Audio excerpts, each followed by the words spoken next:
المحروسة بث مباشر من قصر السينما. الشاعر سعد عبد الرحمن. أحيي كل المشاركين في البرنامج وكل من ساهم في نجاحه. كلميني عن الأكلات في الطريقة المهدية. في المهدية بالنسبة للأكل أعتمد على التعاون. من يكتب تاريخ ثورة 25 يناير ليس من الأكل، وإنما من شاركوا في صنع الحدث. أهلا بكم في ليلة جديدة من ليالي مقهى مصر المحروسة. هذه الليلة لها مذاق مختلف ومذاق غريب، لأننا سوف نذهب إلى العراق من خلال رؤية مصرية وليست من خلال رؤية صحفيين غربيين أو من خلال فلتر الإعلام الأمريكي اللي بيرتدي أكتر من زي. الليلة معي زميلي وصديقي الأستاذ محمود الشناوي، نائب رئيس تحرير وكالة أنباء الشرق الأوسط، في تجربة مثيرة قضاها في العراق 4 سنوات في في أتون الخطر، في يعني كل خطوة ممكن يبقى فيها لغم، كل خطوة ممكن يبقى فيها قنبلة. مئات من المراسلين يعيشون لحظات الخطر يوما بيوم، فأنا سعيد أن أنا بقعد مع زميلي وصديقي الأستاذ محمود الشناوي بعد رحلة استمرت أكثر من 4 سنوات في العراق. أهلا بيك. أهلا بيك أستاذ محمود، أنت رجعت لنا من تجربة العراق بكتابين. الكتاب الأولاني العراق التائه بين الطائفة والقومية، وده دراسة في الحالة العراقية بين الطوائف المختلفة والقوميات المتعددة هناك.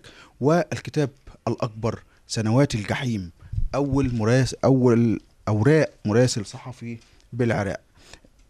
هذا هو الكتاب الذي أثار جدلا، لأنه رصد الواقع العراقي بعيون مصرية، عيون مش هقول عيون محايدة، لكن عيون عربية، عيون تعرف يعني ايه الهم العربي ويعني ايه عراق ممكن يتقسم ويتفتت.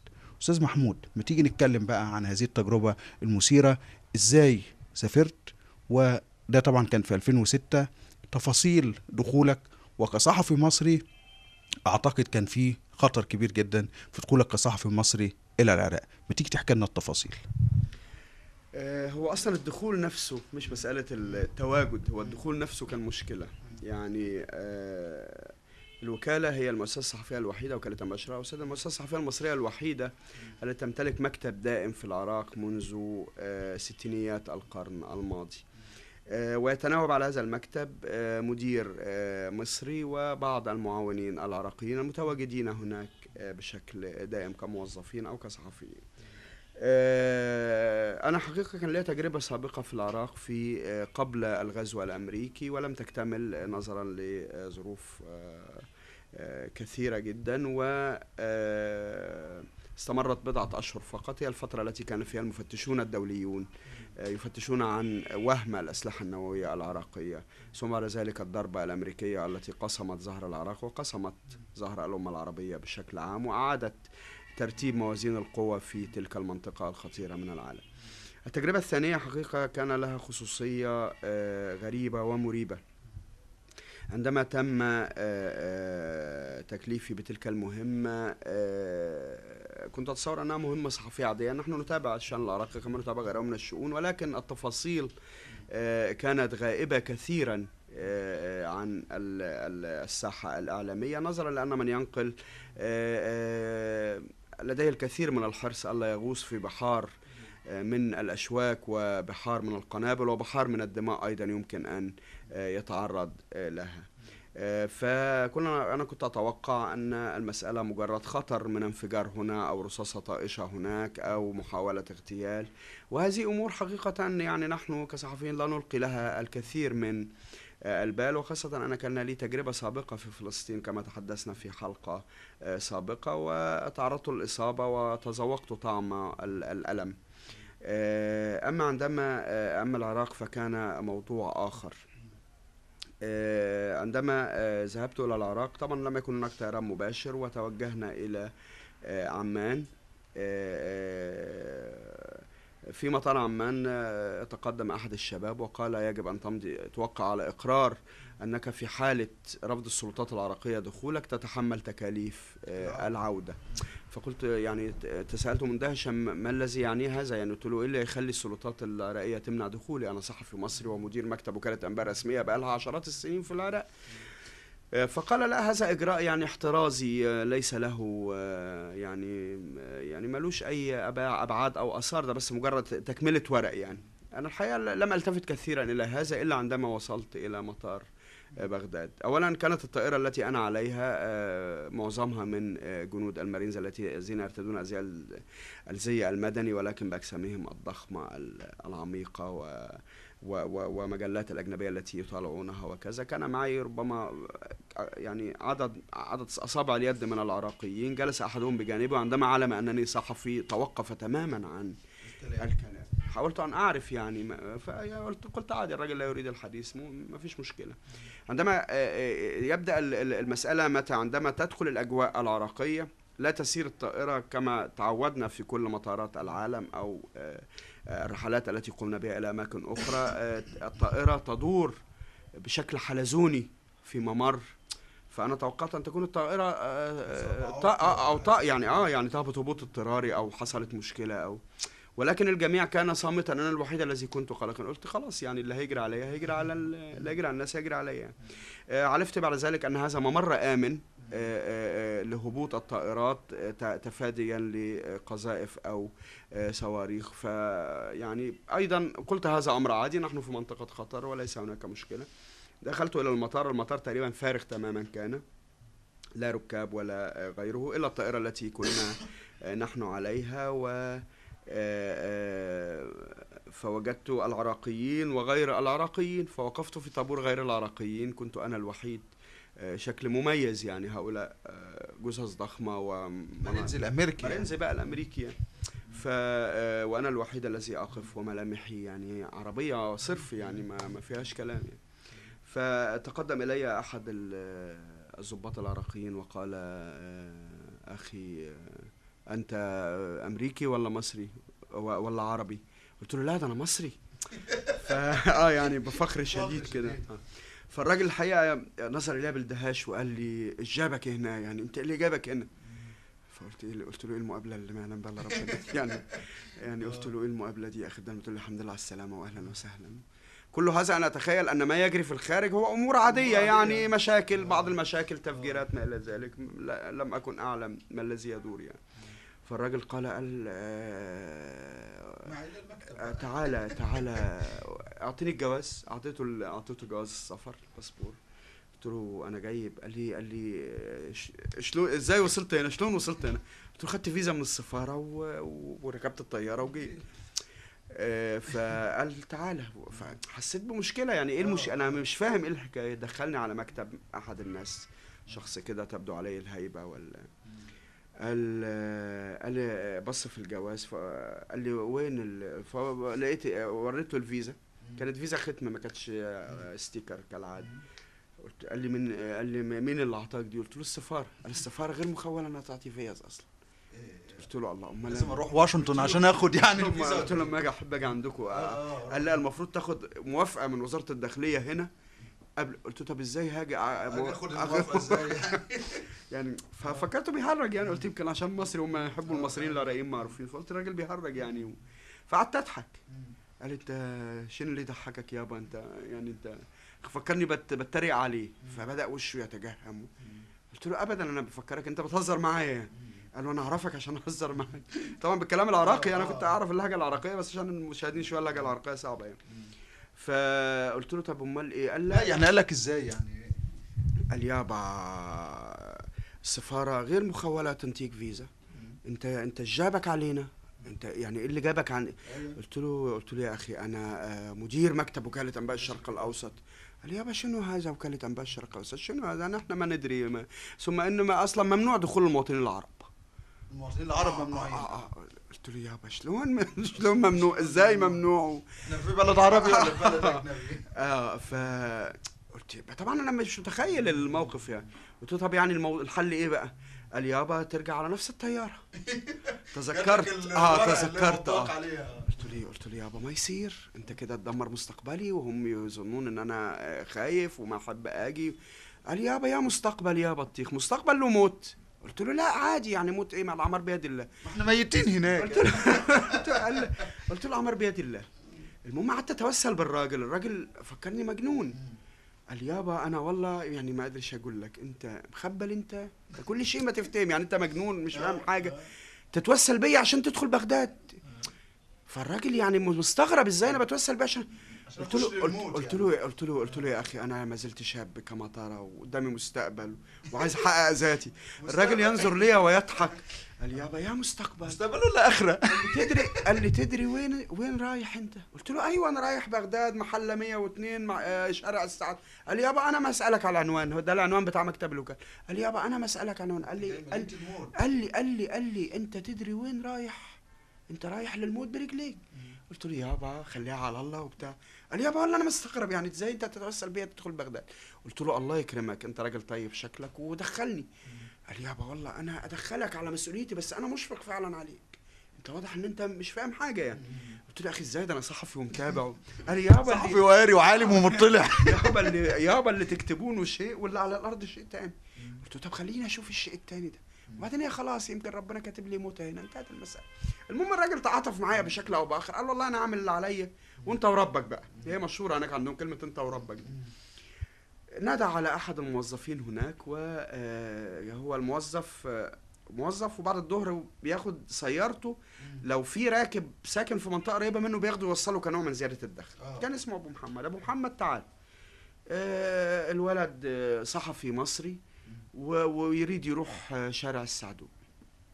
الراجل وشه بقى اسود واخد بالك. فقال له ابو محمد هذا برقبتك، يعني في رقبتك يعني وصله. قضيت بقى السعدون من المطار اللي بغداد بتنقسم الى قسمين، قسم اللي هو الكرخ اللي هي المنطقه الغربيه من بغداد اللي هي فيها المطار، وقسم الرصافه دي المنطقه الشرقيه من بغداد اللي هي احنا فيها مكتبنا. الكرخ مصنفه كسنه والرصافه مصنفه كشيعه. هنا مناطق نفوذ للقاعده والمجموعات المسلحه السنيه، وهنا مناطق نفوذ للميليشيات الشيعيه، جيش المهدي وقوات بدر وغير ذلك من الميليشيات المعروفه. يعني انت رئيس دلوقتي في معركل الشيعة. المشكله هم بيفصل بينهم فقط نهر دجله، وهذا نهر ضيق يعني زي النهر وجسور زي منطقه القاهره والجيزه عندنا كده، بس فقط 13 جسر بيفصلوا بين المنطقتين، ولكن العبور ليهم قضية تانية خالص بقى، موضوع تاني خالص. طبعا هنا القاعدة بتشتغل برضو في الرصافة والميليشيات الشيعية بتشتغل في الكرخ، ولكن بشكل اقتناص اماكن او كذا او كذا.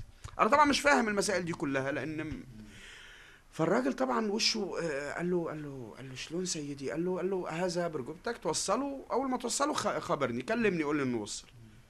فالراجل طبعا انا كل ده فاهم الراجل معتقد ان عشان الراجل وتزود الاجره، انه خايف ان انا ما اديلوش اجره زياده. فانا ماشي قلت له يا اخي والله انا اديك اللي انت عايزه زياده ولا يهمك. قال لي يابا يا تديني يا بطيخ، انت كل شيء ما تفتهم. قلت له لا خد بالك يعني صحفي مصري وقاري وعالم ومطلع. بعدين ما يغركش ان انا سن صغير، ده انا مدير مكتب. قال لي يابا هذا الكلام لا تقوله، جوازك حطه في جيبك وما تطلعه. قلت له الله، طب ما تفرض حد سالني قال لي انت اخرس ما تتكلم. قلت ايه الراجل الغريب ده؟ قلت له يا عم بالراحه شويه عليا، انت ليه بتعاملني المعامله العجيبه دي؟ فقال يابا يعني اذا الله ستر علينا ووصلنا هحكي لك. قلت له انا اللي افتكرت ما سطرش بقى يبقى سرنا معانا. قلت له انا انت عارف حتى قلت ايه الراجل العجيب ده فيه ايه يا اخوي؟ فالمهم واحنا ماشيين في وانت طالع من المطار كده مفارق طرق فمقفوله، في لقيت الراجل وقف. طبعا انت بتتكلم في نص شهر اغسطس في العراق. نص شهر اغسطس ده الارض بتطلع دخان، يعني عارف من الحر، نار الله المنقطع. يعني فعلا شهر اب يقول لك يلين المسمار في الباب، هناك عندهم كده شهر اب اللي هو اغسطس المسمار يلين في الباب من الحراره، يطرى يعني. المهم وقفنا. الراجل قلت له يا عم يلا ما تمشي انت ليه؟ قال لما نشوف في ايه الطريق مقفول. قلت له ما تطلع من الطريق التاني، في طريق ممكن تلف انا عارف المنطقه طبعا من المره الاولانيه اللي قلت لك عليها. جم جريوا علينا ناس من الشرطه العراقيه، ليش واقفين هنا مش عارف ايه. فقال له يا اخي انا الاخ هوصله الرصافه في منطقه السعدون. قال له اطلع مني. قال له يابا ما يصير امشي منه، انا شيعي وسيد وشروقي واللي معايا صحفي ومصري. قلت ايه اللغه العك، ايه شيعي وسيد وشروقي وصحفي ومصري، دي مش تهمه يعني المفروض. وشيعي. قلت له يا عم في ايه؟ فالمهم الراجل سكت. قال له ها هي انتظر، ولكن الامريكان غالقين الطريق على الاقل ساعتين. طبعا انا قاعد الارض بتطلع. قلت له طب انا ايه اللي قعدني ساعتين في ما تمشي. قال يابا. قلت له بعدين ايه حكايه شيعي وسيد وشروقي، بعدين ايه صحفي ومصري، يا تهمه. قال يابا الله يستر علينا، اذا الله كتب لنا السلامه انا هفهمك. ده باينه من اولها يعني، واخد بالك. المهم فعلا بعد تقريبا ساعه ونص الطريق فتح. الامريكان كان في انفجار فكانوا قافلين الطريق. هي دي عادتهم، كان لما يحصل انفجار يقفلوا الطريق، يفتشوا يعرفوا ياخدوا حاجات من الادله من المكان، ربما يعني يعرفوا يوصلوا لحاجه. بعد ساعه ونص فعلا مشينا. وطبعا بغداد مش دي بغداد اللي انا كنت فيها في 2003 ولا 2002. فاضيه، شوارع كلها تلاقي الدبابات والمدرعات ماشيه جنبك، يعني منظر غريب جدا. احنا بنتكلم في 2006. في 2006 في نص 2006 بالظبط. طبعا مناطق فاضيه، تلاقي اثار، حاجات بقى، عربيات محترقه، بيوت مهدمه. فقلت يا اخويا ايه ده؟ والراجل ساكت لا يتكلم، وشه لم يغادره السواد. تمام. وكل ما نيجي عند نقطه تفتيش يقول الله يستر الله. قلت له يا عم انا ما يهمكش، ده انا معايا باسبور مصري وزي الفل. قال يابا هو ده دي القضيه. قلت له قال لي هي دي القضيه. المهم فين لما وصلنا على مشارف منطقه الكراده دي وسط بغداد، زي منطقتنا كده قصر النيل، منطقه يعني نص البلد يعني. على ما وصلنا فطبعا الكراده دي معروفه بمحلاتها ومطاعمها وناسها الكتير، والناس اللي فرشه على الارض ببضاعه. مفيش. بس اللي هي الالواح اللي هي الكونكريتيه، اللي هي الالواح الاسمنتيه العاليه دي مغلفه كل الاماكن. فقلت له يا بغداد جرى لها ايه؟ قال يابا. قلت له طب احنا وصلنا الكراده دلوقتي، احكي لي بقى، ما احنا وصلنا اهو. قال يابا لسه ما وصلنا. قلت له معلش احكي لي من هنا لغايه ما نوصل، احنا قربنا يعني. فقعد يحكي لي بقى ازاي ان المناطق دي كلها مقسمه الى مناطق شيعه وسنه، وازاي ان الموت هو الاساس في الموضوع، مفيش حاجه اسمها حياه. انت بتقولش يا رب نجيني، بتقول يا رب لما اموت لو جثتي يدفنوها. ما تكونش اتفرتكت في مليون حته. يا ريت اتفرتكت، نتمنى تتفرتك، ان ما ياخدوكش يعذبوك ويرموك في الشارع، الكلاب تاكلك او النار تحرقك. هو ده كان اللي حاصل، ان انت تتاخد تتعذب وتنتهي معالم وجهك ويرموك في الشارع، فتبقى جثه مجهوله الهويه، اللي هو كان يسمى القتل على الهويه فيما بعد. القتل على الهويه الطائفيه، ثم بعد ذلك يلقوه في الشارع، لا احد يعرف ده مين ولا ده ايه، الا بقى اذا اولاد الحلال خدوه دفنوه في المقابر الجماعيه اللي كانت بتدفن هنا. قلت له يا راجل ده كلام، في حاجه اسمها يقتلوك عشان اسمك ويقتلوك عشان مصري، ايه الكلام الفاضي ده؟ قال يابا الله يستر عليك، انا ما ادري ايش جابك هنا، انت ايش جابك هنا يابا؟ تريد ترجع ارجع والله انا. قلت له يا عم صل على النبي، سيبك من الكلام الفاضي ده. المهم وصلنا. طبعا المنطقه اللي احنا فيها هي المنطقه مكتب الوكاله في المنطقه اللي هي فيها فندق فلسطين وفندق اشتار شيراتون. دي كانت منطقه راقيه جدا، وهو شارع صغير بيوصل بين شارع ابو نواس اللي هو شارع النيل عندنا هنا كده اللي هو على نهر دجله، وشارع اسمه السعدون. شارع السعدون زي قصر النيل، في شركات السياحه وفي المحلات الفخمه وهذا النوع. فطبعا لقيت المنظر غير المنظر، دبابات ومدرعات ومفيش بني ادمين. الساعه كنت بكلمك 1-2 الظهر، مفيش بني ادمين في الشارع.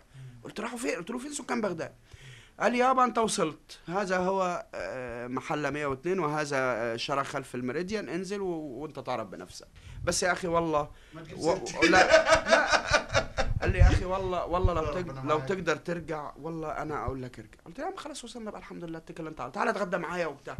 قال لي يابا يا اتغدى بس الله يستر عليا على حلاوتك. في الوقت ده بقى كانت الساعه 2-3 الظهر دي خلاص. بعديها بغداد بتتحول لمدينه اشباح، وبتنزل بقى الميليشيات اللي هي اصلا قوات شرطه وقوات جيش في الاساس، والميليشيات بقى اللي هي القتله والمسلحين سواء السنيه او الشيعيه، بتنزل الشوارع تاخد بقى اللي فيه نصيب بالظبط كده. وبغداد خلاص يعني بعد الساعه 3 يعني عرفت بعد كده، بعد الساعه 3-4 بالكتير ما تطلعش الشارع، لدرجه انا مريض ضغط يعني. ف مره الضغط عالي عندي، والمهم قلت اما اصبح الصبح ابقى اروح للدكتور، يعني مستشفى قريبه مننا اسمها مستشفى السعدون. فبقول له الدكتور يا اخي والله الضغط عالي عندي بالليل. قال لي لا بعد الساعه 3 حاول الضغط ما يعلاش عندك. قلت له ازاي؟ قال لي ما حتى انت لو جيت مش هنفتح لك ابواب المستشفى، بيبقوا قافلينها بالبواب الحديد، الجنازير الحديد. فالمهم طبعا انا دخلت، احنا هناخد الحلقه كلها بس اقول لك عملنا ايه، انت عايزك 10 حلقات. لا ده جميل. المهم رحت عند الشارع بتاعنا اللي هو المفروض فيه فنادق، والشارع كان كله فنادق بس ومكاتب اداريه، عمارات فخمه، مكاتب محامين، مكاتب صحافه، مكاتب كذا، خلف فندق فلسطين على طول اللي هو الميريديان كانوا بيسموه زمان. لقيت الطريق طبعا مسدود بالالواح الكونكريتيه دي، حوائط كده من الاسمنت، ورا دبابه وناس واقفه بالسلاح الرشاش. السلام عليكم. سلام ورحمه الله. انت منو؟ قلت لهم انا فلان الفلاني كذا. صحفي مصري. قال يابا شو تريد؟ انت عايز ايه؟ قلت لهم انا مكتبي هنا. قالوا يابا يا مكتب كل شيء ماكو، مفيش اي حاجه هنا. قلت لهم ازاي ده انا مكتبي رقم 7 هنا. قال يابا ماكو رقم 7 هذه مهجوره ما بها احد. قلت لهم الله مش في فندق كان في فندق جنبنا اسمه شقق الربيع السياحيه، كانوا ملاك اصحابي شباب زينا وكان ابوهم راجل محترم قوي وكانوا هم اصحابي. قلت له طب في فندق شقق الربيع السياحيه هذا جنبنا ويعرفوني الولاد. قالوا يابا ماكو فندق مغلق وماكو احد كلهم مش. قلت له ماكو بغداد. قلت له فندق الاندلس. قالوا والله فندق الاندلس في شقه واحده موجوده بس ماكو احد يعني برضو. قلت له الله طب قال يابا ماكو كل شيء ماكو. قلت له ماكو يعني ما فيش. قلت له ماكو ازاي يعني الشارع فاضي؟ قال يابا ماكو ادخل، انت عايز تدخل هات هويتك. طلعت له جواز السفر المصري، ودي كانت في منتهى الخطوره في حد ذاتها، لغايه دلوقتي مش فاهم ده ربنا بس ستر ان الناس. بس بعد كده بقى في حته من الكتاب احدهم تآمر عليا وكدت ان اقتل يعني لما عرف ان انا مصري. تمام. بعد فتره طويله هتلاقي قصه موجوده في الكتاب. المهم وروني البتاع، قال يابا اتفضل.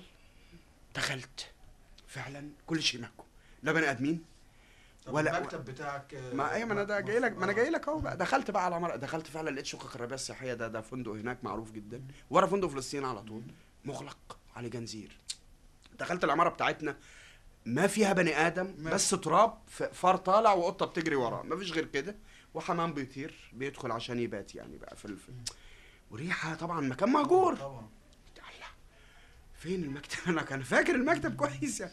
طلعت فتحت بس يعني الاقي حد هتكلم معاه اعرف ايه الموضوع، الا ما فيش. فتحت المكتب لقيت طبعا مكتب مهجور. كان في مدير مكتب قبلي وجي قبل انا ما اروح العراق، بس كان مش في المكتب ده، كان في مكتب في الدور الاول وكان واجهته كلها ازاز ودمر في الانفجار، فهو نقل المكتب اللي فوق ورجع. محمد هيكل ولا لا كان الله يرحمه الاستاذ ايهاب ابو سيف. فاللي حصل انه طبعا انت عارف واحد ناقل عايز ينقل عشان يمشي. المهم انور النور مفيش، افتح الميه اغسل وشي مفيش، عايز اقول يا هو ما في صدى صوت بس طبعا ريحه بقى روث الحمام واماكن. حطيت الشنطه وجيت قافل ونازل جريت على الناس دول اللي قالوا هل لقيت شيء؟ قلت لهم لا يابا والله ما لقيت شيء. قلت لهم والله يابا ما لقيت شيء. ماكو. قال يابا قلنا كل شيء ماكو، جابك هنا انت جابك هنا. قلت له يا اخي والله انا راجل، قلت بقى يعني ما تقولش بقى. قلت لهم والله يا اخي انا راجل يعني. قالوا روح هناك، انا موظف يعني صحفي ايوه بس في النهايه موظف، فبعتني هنا يعني اهو كسرة خبز يعني يعني اكل عيش يعني. قلت له طب انا اعمل ايه دلوقتي؟ مفيش اي حاجه. المهم جابوا لي ميه ناس، قالوا لي اشرب بس ميه انت اكيد ميت من العطش. ده هم من الشيعة دول دي شركات الامن الخاصه اللي كانت تحمي المناطق. دي شركات امن خاصه، كان الجيش والشرطه يبقوا موجودين، ولكن الحمايه الرئيسيه والتعامل الحقيقي مع اي خطر كان من خلال شركات الامن الخاصه دي. فشركه الامن الخاصه دي كانت مؤجره لتحمي بعض، كان مكتب قناه الحره وبعض الصحفيين موجودين في فندق فلسطين فقط لا غير، وقافلين الشوارع مقفوله. شوارع مقفوله. المهم فقلت له طب انا اعمل ايه دلوقتي؟ قالوا مالك الا فندق الاندلس اكو شقه فيها وكاله صحفيه زيك زي ما بتقول، وكاله اخلاص التركيه. قالوا روح هناك هم يدلوك يعني تعمل ايه، واذا كنت عايز ترجع بقى ارجع بقى. بس قلت لهم خلاص يعني اخد شنطتي وارجع. قالوا ما تقدر انتهى. مين يوصلك المطار دلوقتي؟ مفيش شارع فاضي والدنيا خلاص. المهم كده اخد بعضي ورايح على فندق الاندلس. السلام عليكم. سلام ورحمه الله. انا فلان الفلاني. قالوا انت اللي جيت بدل فلان؟ هو اخباره مشي وما قال لنا وبتاع. قلت لهم والله انا اللي جيت بداله. قالوا وش جابك؟ يا خبر اسود كل واحد يشوف جابك. المهم قلت لهم والله جيت، ها هي انتهى الامر وجيت. ارجع ولا ايش اسوي؟ قالوا يابا اقعد. جابوا لي الناس ميه، هناك الميه هناك في العراق بسبب الحر الميه هي اول حاجه يعملوها لك. المهم قدموا لي ميه وهدي وعملوا لي شاي وبتاع، قالوا يابا اطلع في الدور السادس زملاء ليك هم يدلوك شو تسوي. المهم جيت اطلع على الاسانسير، قالوا يابا يا اسانسير ايه يا حاج؟ اساسا كهرباء ماكو. ها مفيش كهرباء؟ امال الناس عايشه ازاي؟ قالوا يابا ماكو بس ننور الشمعات بالمولدات. تكتشف بقى ان اصلا مفيش كهرباء في العراق، وان المساله شغاله على المولدات، وان المولد ده له وقت معين بيطفي بعده، فانت لازم تنام. هقول لك جت ازاي المساله. المهم قلت لهم طب اعمل ايه؟ ده الدور السادس اطلع ازاي؟ قالوا اطلع درج يا صحه. قلت له ماشي نطلع الدرج. طلعت طبعا خدت الدرج في ثانيه، عايز اوصل للنهايه اللي انا فيه ده. طبعا الدرج ده كله ضلمه طبعا اكيد، هي ضلمه وواقف كده على حيله، حاجه صعبه مش مهيأ اصلا لانه اطلع عليه، ده هو معمول عشان في اسانسير. المهم طلعت على الدور السادس، دخلت، هي الشقه الوحيده الموجوده طبعا، وشاب لطيف جدا عراقي، شاب صغير يعني عشرينات، شغال معاهم وكالة الإخلاص دي برضو لهم هناك مكان، ولكن اللي بيشغلوه عراقيين، وبيجي صحفي تركي كل فترة، صحفي أو اتنين. هي وكالة بس وكالة مصورة، بتصور فيديو وكلام من ده، وبتعمل برضو أخبار، ولكن هي في الأساس وكالة مصورة. المهم السلام عليكم ورحمة الله. قلت له يا أخي أنا فلان. قال أنت اللي جيت بدل أبو سيف، أهلا بيك وبتاع، وما قال لنا أبو سيف. قلت له والله يا أخي ولا قال لي، أنا أصلا ما قال لي. قال لي يابا وانت ايش جابك؟ نفس السؤال يابا، ايش جابك هنا؟ المهم قلت له يا اخي والله جيت يا وانتهى الامر، قول لي بقى شو اسوي؟ قال لي يابا اقعد، الوقت طويل، ادخل اسبح خد دش يعني. قلت له في ميه؟ قال لي يابا لا والله شويه يعني ميه في جردل. على حسب لقيت قال بس هي ميه ممكن من الخزانات. دخلت طبعا اخد الدش. طبعا انا فوجئت بحاجه يعني من الحاجات الغريبه اللي انت بتكتشفها برضو، الميه سخنه نازله طبعا، ولعه طبعا، يتعمل عليها شاي. انا دخلت بقى بمنتهى الاريحيه، برود افتح سلقت. قال لي يابا انا اعتذر، خد قالب تلج من الثلاجه، برد الميه. قلت يابا، قلت له انا كل ما اجي اغسل وشي ولا استحمى لازم ابرد. قال لي يابا شو نسوي؟ قول له والله عندنا بنحط التلج عشان نشرب مش نستحمى. يابا شو نسوي؟ اهي قلت له قال لي يابا اسبح وروق، ناكل لقمه مع بعض يعني ونحكي. عندك من هنا لا من هنا للساعه 10. قلت له اشمعنى الساعه 10؟ نام بقى، ما انا جاي لك بقى ليه الساعه 10؟ قلت له اشمعنى الساعه 10؟ قال لي يابا تعرف كل حاجه بقى، انت ليه مش مستعجل؟ الساعه لسه بدري، الساعه 2 3 فلسه بدري. المهم الولد جهز غدا، فكان هو بيعمل غدا عراقي هو عراقيين طيبين ومحترمين جدا. جهز الغدا وعمل الشاي وقعد يحكي لي بقى. طبعا ما بين احنا ما بنحكي وبنتكلم، طول ما انت قاعد انفجار هنا انفجار هناك، طلقات رصاص. يقول لي هذا هاون 100 هذا هاون 82 ربما يكون واقع في المنطقه الفلانيه، هذا هاون 120 ربما يكون. الله ده حافظ بقى بالصوت. هذه طلقات باكيتا ايطالي، دي جماعه كذا بيتخانقوا مع جماعه كذا، هذه طلقات، لا ده مسدس، تلاقي واحد بيقتل واحد، ده رشاش فاضي. قلت له هو انت حافظ قال ما انت ان شاء الله اذا استمريت هتحفظ الموضوع. لا دي سياره مفخخ، تعال نشوف، نبص من الشباك نشوف الدخان طالع فين. يقول لي دي منطقه كذا تقريبا. اقول له ايوه اعرف. لا هذا ربما يكون عبوه ناسفه صغير من الحجم الصغير. قلت يا اخويا، قلت له انتوا طول ما انتوا قاعدين كده، قال يابا هذه موسيقى تصويريه موسيقى. المهم واخد بالك، فقعد يحكي لي الراجل تفاصيل خلتني في عالم تاني. يعني انت داخل في منطقه يعني ربما لم ولن تتكرر في اي منطقه تانية من العالم. تقسيم المناطق لسنيه وشيعيه، مساله القتل على الهويه، مساله انك انت ما تتمناش الحياه، تتمنى لما نفس الكلام اللي قالوه الراجل التاني بس بشكل اكثر توسيع بقى. انا طبعا بسمع الكلام ده، قلت لا ما طالما الناس كلها بتحكي بنفس الطريقه والجبكه هنا دي يبقى صح بقى. قلت له يعني معقول كل الكلام اللي اتقال لي ده؟ قال لي يابا احنا ايامنا انتهت، احنا بس عايشين، احنا يقول لك ايه، احنا لازمين صرع الموت، لازمين صرع يعني واقفين طابور لما يجي، احنا بس منتظرين الدور يجي. وقت ما بيجي اهلا وسهلا. قلت له يعني انت عايز؟ قال بس ادعي ربنا تكون موتك كويسه. فطبعا انا عمال بقى يعني اتساءل، طب ولادي اللي انا سايبهم ومراتي وبيتي وابني المريض اللي محتاجني والمستقبل اللي انا جاي اعمله هنا والمجد الصحفي وفين الاصدقاء؟ طب الاصدقاء اللي انا اعدائي اللي انا ما انتقمتش منهم انتقم منهم امتى؟ انت مثلا واصدقائي هيجوا ينتقموا لك. واصدقائي اللي انا يعني اللي انا اذنبت في حقهم هيسامحوني ازاي؟ اللي انا المفروض ارجع لهم بقى، ومعايا الهدايا ومعايا يعني انت عارف صوره جت قدامك صوره، طبعا انت يعني سرحت في عالم يعني كل الصور من وانت طفل لغايه هذه اللحظه مرت عليا. صورتي وانا طفل، صورة امي، صورة اصدقاء الطفولة، صورة الشقاوة، صورة البكاء، صورة كل الصور جات في ذهني. انا هقول لك بالظبط، لان طبعا هي كانت حالة انسانية. فمن الصعب ان هي، انا دلوقتي مر كذا سنة، فانا هقول لك انا يعني ايه اللي حصل لي بالظبط ساعة ما رياض ده حكالي. كان اسمه رياض الشاب، كان اسمه رياض الشاب هقول لك انا بالظبط ايه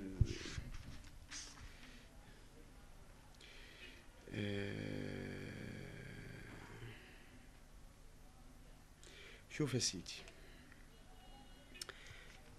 طبعا انا زي ما قلت لك يعني كل الموضوع ان هو المكتب اصبح للجرذان والقطط يعني، ومفيش كهرباء، مفيش ميه، مفيش يعني، بس حمام بيبيض. والحمام ده له قصه عندي في الكتاب هقول لك، انقذني من الموت مره يعني. فأنا على واقع المشهد المحبط والساعات الكارثية التي مرت بي منذ الصباح، ألقيت بجسدي المتعب على مقعد بائس يغطيه التراب. تحتدم مشاعري وتفور أحاسيسي لتغزوني حيرة وتمزقني أفكار سوداء توقظ بركانا خامدا في أعماقي تكوي حممه ضلوعي المنكسرة. ترتد نيران غضبي المشحونة بالخوف، أحاول إطفاءها بمياه التأسي، إلا أنني أتداعى لتهبط عزيمتي إلى ما تحت الصفر. أحاول التماسك إلا أنني أتداعى لتهبط عزيمتي إلى ما تحت الصفر. أحاول التماسك واللجوء إلى الصبر، ربما يمنحني بريقا من الأمل، إلا أن أسطورة الصبر تعجز بكل طلاسمها وتعاوذها عن مد يد العون لي لأستمر وسط معاناتي من دوامات المشاعر المتناقضة لانهمر شلال الذكريات التي كادت أن تقودني إلى الجنون. أين أصدقائي الذين ينتظرون قدومي إلى العراق؟ كما أبلغني من سلمني مفاتيح المكتب بعد أن وصل إلى القاهرة، كان مدير المكتب الله يرحمه يعني، قال لي ده أصحابك بيسألوا عليك هناك عشان يشجعني علشان أروح. ده طبعا تمام.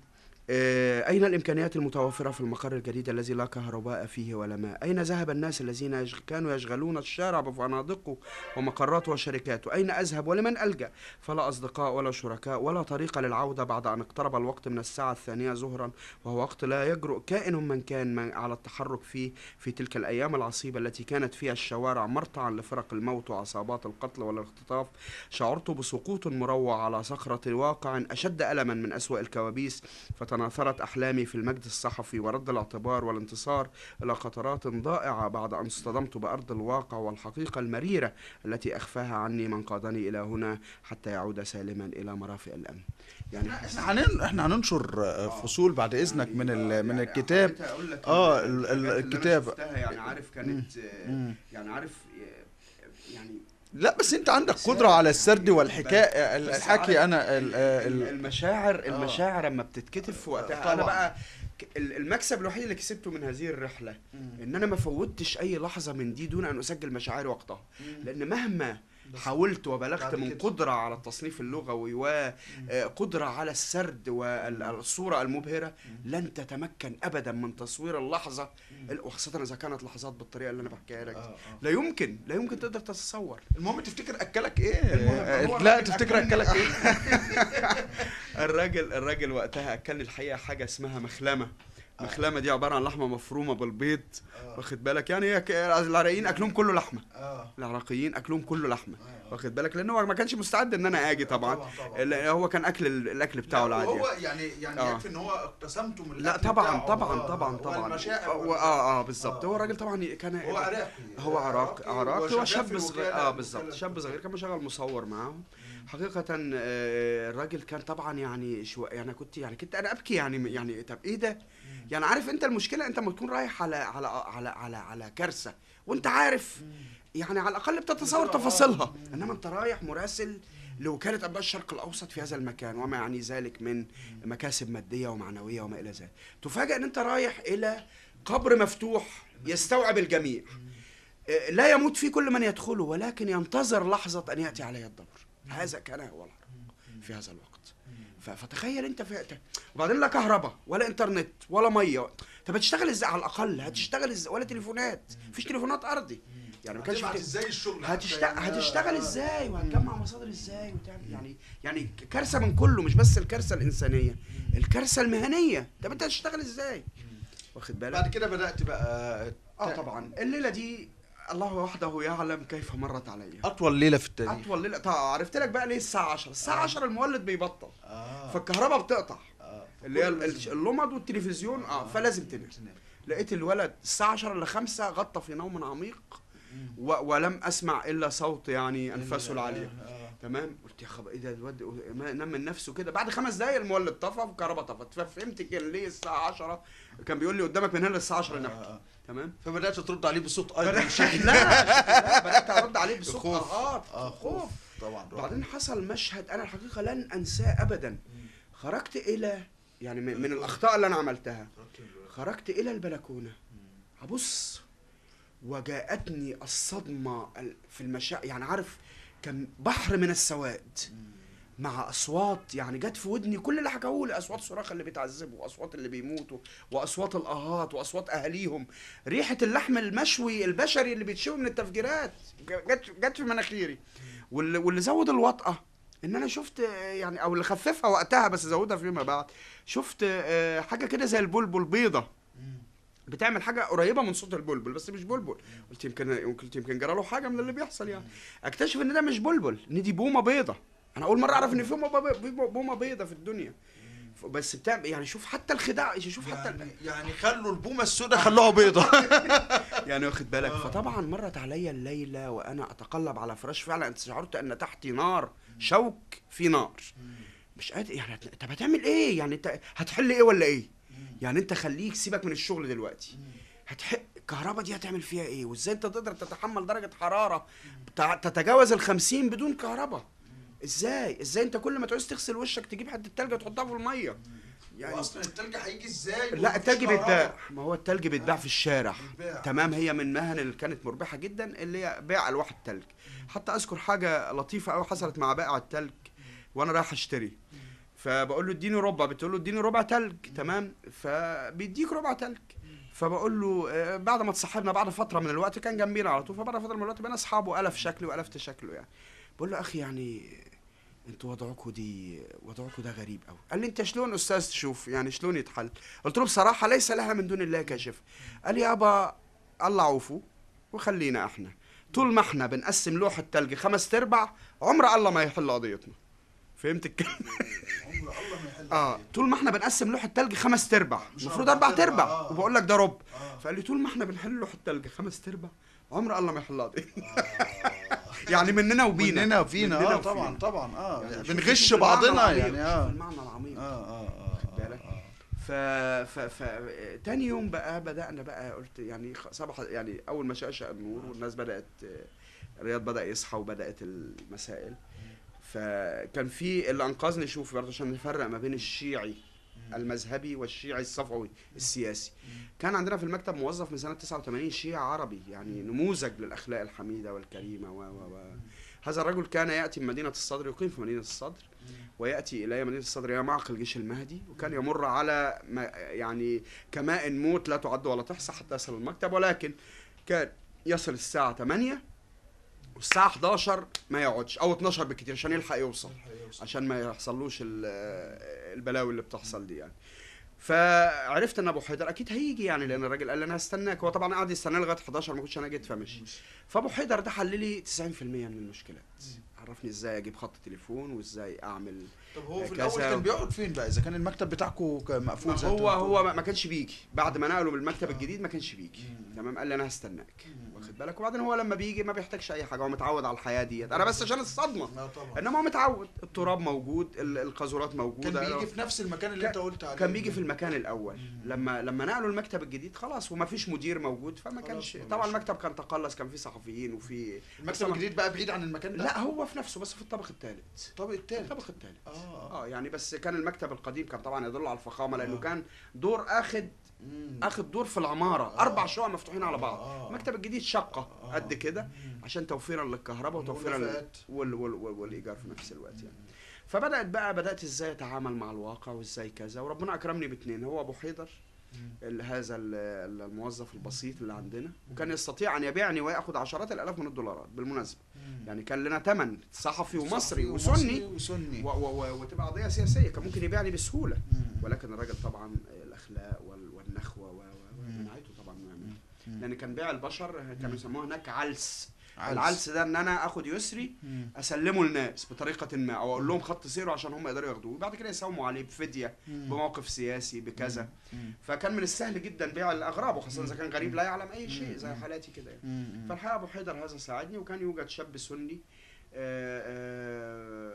هو وكيل صاحب الملك، لان كل اصحاب الاملاك هاجروا، خاصه اللي كانوا مستفيدين من نظام صدام، هاجروا بره العراق وسابوا بعض الناس تدور لهم بعض املاكهم، فكان وكيل صاحب ملك.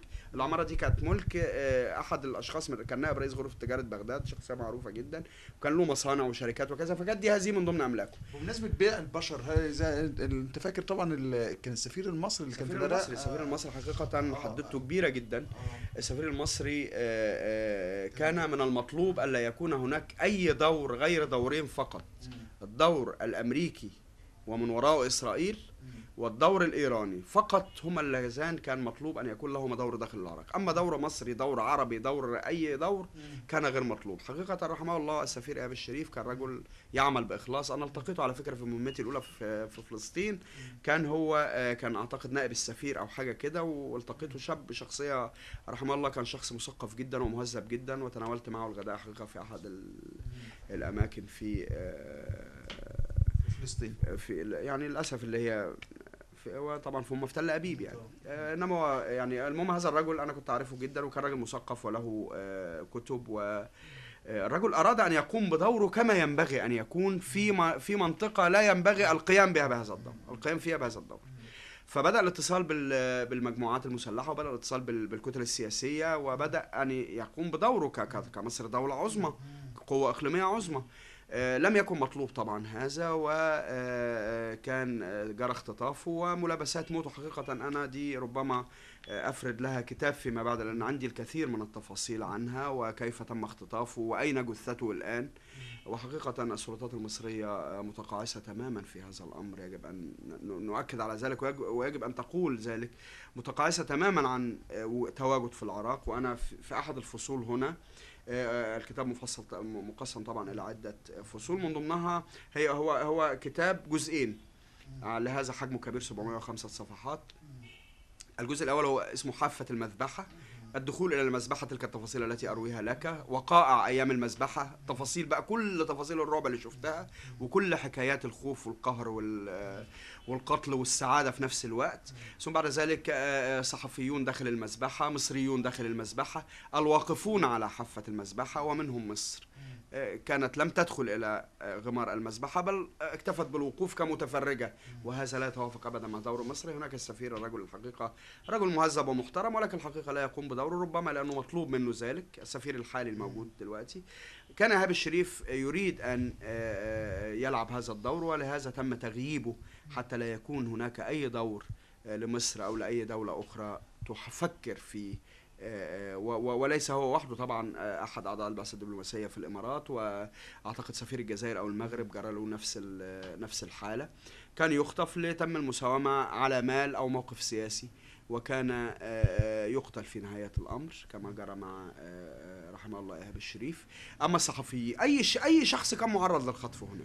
طب خلينا في ايهاب الشريف، حضرتك بتقول انك انت عندك اسرار ممكن ما تخصنا بسر، انت قلت انت هتعرف اين جثته؟ هو حقيقة جثته موجودة في منطقة تسمى أبو غريب. هذه المنطقة تبعد حوالي 20 كيلومتر غرب بغداد، وهي أحد معاقل المجموعات السنية المتشددة. التفاصيل طبعا يعني أنا أحتفظ بها، لأن أحتفظ بأسماء بعض من قاموا بهذه العملية، أصر لي بها أحد قادة القاعدة، كان رقم 4 في تنظيم القاعدة في العراق، رحمه الله تم اغتياله فيما بعد، لأنه انشق على القاعدة وكون ما يعرف بالصحوات التي حاربت القاعدة وكانت لها النصر عليها وشتتت تنظيم القاعدة في العراق، ملا ناظم الجبوري رحمه الله. هذا الرجل أسر لي بالكثير من الأسرار التي ربما يكون هناك متسع في كتاب عن تنظيم القاعدة في العراق، لأنه يختلف تماما عن تنظيم القاعدة، تنظيم القاعدة في بلاد الرافضين هذا موضوع مختلف تماما عن، حتى أنه لم يعطي البيعة لأسامة بن لادن، وإنما اكتفى بالعمل تحت المسمى، وقال هذا تنظيم القاعدة في بلاد الرافضين الذي أسسه أبو مصعب الزرقاوي هذا الأردني الذي تم قتله بقنبلة تزن 500 كيلو جرام في العام 2006 قبل أن أصل بتقريبا شهرين أو ما إلى ذلك. محمود، يعني انت خصتنا طبعا بسر اين تكون جثة السفير ايهاب الشريف، وقلت ان هو في ابو غريب، وابو غريب دي مشهور بسجن ابو غريب الشهير. يعني هل هناك، وانت قلت ان ما كانش مطلوب ان يبقى في دور مصري، هل تعتقد ان هناك يعني علاقة امريكية ما بهذا الاغتيال؟ لا، انا اتصور ان ايران لها الدور الاكبر في هذا الموضوع. امريكا حقيقة ليست هي كما يظن البعض، ليست هي اللاعب الرئيسي في العراق، ولا اللاعب الرئيسي في العراق هو ايران. وأمريكا فقط تحتفظ ببعض المصالح في إطار صفقات غير معلنة بينها وبين إيران، وترتيبات أيضا غير معلنة بينها وبين إيران، لأن الأمريكان يعلمون الكثير عن أصابع إيران البشعة في العراق، ولكنهم لا يتحدثون. وربما فقط بعض الضجيج الإعلامي الذي يتهم إيران بشكل مباشر أو غير مباشر، ولكن بدون أي خطوات حقيقية على الأرض. وما يجري سواء أمنيا أو سياسيا أو حتى اقتصاديا إيران هي المسؤول عنه في العراق. الحكومة العراقية أو أي حكومة قادمة أو سابقة يجب أن يكون ولاءها الأول لإيران. أنا أتصور أن إيران هي يعني المتهم الأول في قضية تغييب السفير الشهيد الله يرحمه إيهاب الشريف. الكلام على عهدتك وحسب مصادرك، على حسب مصادرك وعلى حسب معلوماتك. أنا قد أختلف خاصة في التوقيت ده في مسألة إيران وعودة العلاقات المصرية الإيرانية. يعني مش عاوزين نحط زي ما بيقولوا مسامير في لا، وليه مسامير؟ هي أي علاقة أصلا يجب أن تقوم على أسس وقواعد. يعني هي أصل العلاقات الدولية حاجة، والعلاقات الخاصة حاجة تانية. أنت علاقات بين دول، العلاقات الدولية تحكمها المصالح، استراتيجية سياسية اقتصادية عسكرية تحكمها المصالح. أنت وفق مصالحك ووفق ما تجره عليك من مشكلات تلك العلاقة أو تجره عليك من محاسن، أقم تلك العلاقة. طيب أنا هرجع تاني للتجربة الصحفية داخل العراق. شيعة وسنة ومسلمين وعرب وأقراض الله، تركيبة يعني تركيبة فساء عجيبة. ما توصف لي الجغرافيا البشرية العراقية من الداخل بعين مصرية. تمام. الجغرافيا البشرية العراقية، هناك إقليم كردستان، هذا يضم 3 محافظات، أربيل والسليمانية ودهوك. هؤلاء كردي خالص، يتمتع بحكم ذاتي منذ عام 91. تم تكريس هذا الحكم بعد الاحتلال الأمريكي، وأصبح أكثر استقلالية وأكثر نفوذا وأكثر تقدما ورفاهية. حقيقة ربما تشبه كردستان أوروبا إلى حد كبير في التطور والنمو والعمران والسياحة وحتى المناظر الطبيعية وما إلى ذلك، وإن كان الأكراد لهم دور لعبوه حتى يحصلوا على هذا الثمن. وأنا في كتابي هنا أوضحت هذا الدور من واقع وثائق حصلت عليها، ومن واقع دراسات أجريت حتى في معاهد أمريكية تؤكد هذا الدور الكردي في أعمال تخريب كثيرة جدا جرت في العراق، مقابل أن ينعموا بالأمن والاستقرار والرخاء في مجتمعهم.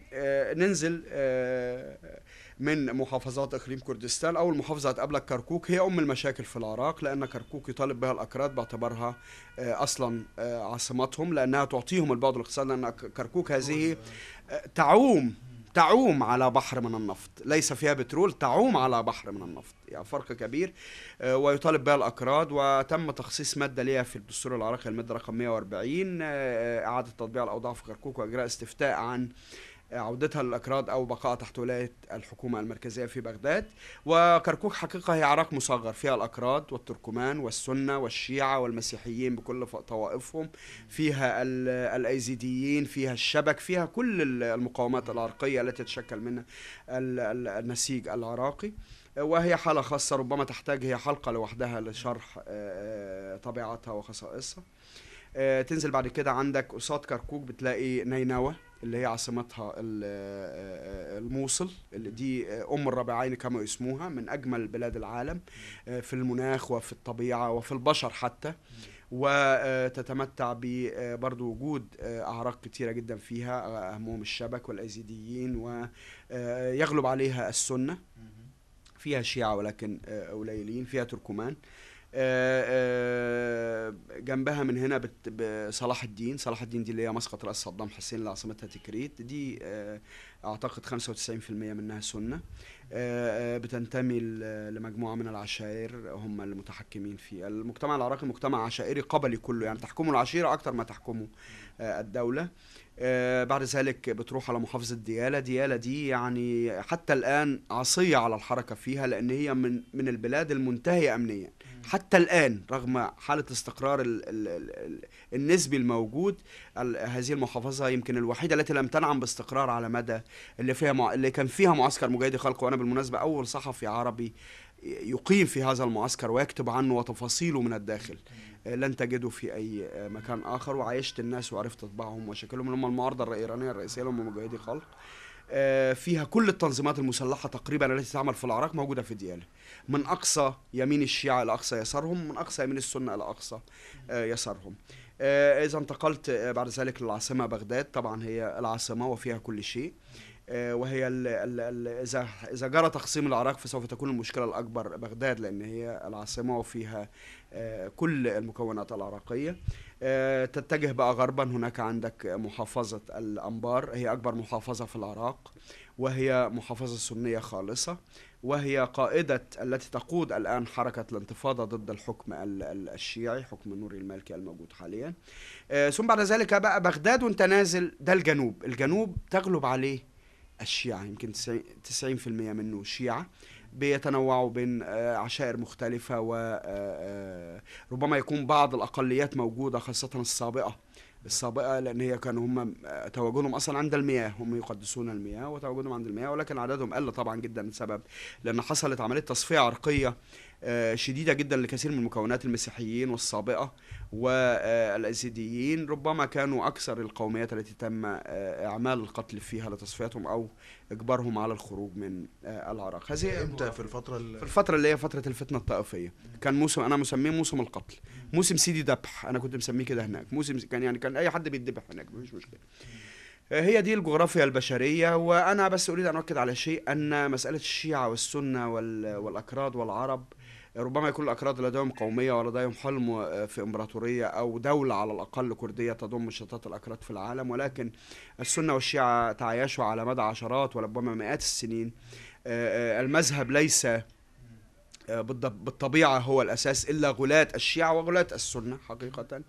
إنما المذهب كمذهب لكم دينكم ولي ديني. وأنا صليت كثيرا في زيارتي الأولى، طبعا صليت كثيرا في مساجد شيعية، وزرت كل مراقد الأئمة هناك، مراقد الإمام علي عليه السلام، الإمام الحسين، مش الإمام بقى اللي هو العباس، السيد العباس هو الشقيق، هو الأخ غير الشقيق للإمام الحسين. الإمام الكاظم عليه السلام هو الإمام السابع لدى الشيعة. وفي نفس الوقت كنت أصلي في مساجد السنة، عبد القادر الجيلاني وأبو حنيفة وغيرهم. فمسألة المذهب يعني لم يكن، كان حتى عيب عندهم يقولوا أنت سني ولا شيعي، وتلاقي أمه سنية وأبو شيعي أو العكس. ولكن عندما تم تنمية مبدأ الطائفية هناك في العراق وأخذ تلك المساحة، بدأت المشكلة تبقى بهذا الشكل.